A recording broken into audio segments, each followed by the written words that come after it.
Family, स्वागत आहे तुमचं रेश्मा इर्नक रेसिपी या चॅनलवरती। आज आपण बनवणार आहोत मांदेली फ्राय। त्यासाठी मी मिक्सरच्या भांड्यामध्ये 4-5 हिरव्या मिरच्या, लसूण, आलं आणि कोथिंबीर याची बारीक पेस्ट करून घेणार आहोत।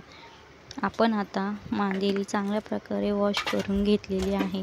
त्यामध्ये केलेले वाटण टाकून घ्यायचे आहे। त्यामध्ये चवीनुसार मीठ, हळद आणि काश्मीरी लाल मिरची मसाला टाकून हे सर्व मिश्रण एकत्र करून घ्यायचे आहे। मांदेली अशा 10 मिनिटं ठेवायचे आहे। आता आपण एका प्लेटमध्ये थोडा रवा आणि तांदळाचे पीठ घेऊया।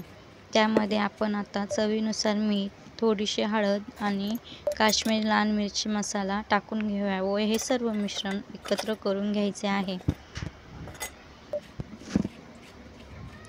आपण आता गॅसवरती पॅन गरम करायला ठेवला आहे। त्यामध्ये तेल तापवून घ्यायचं आहे।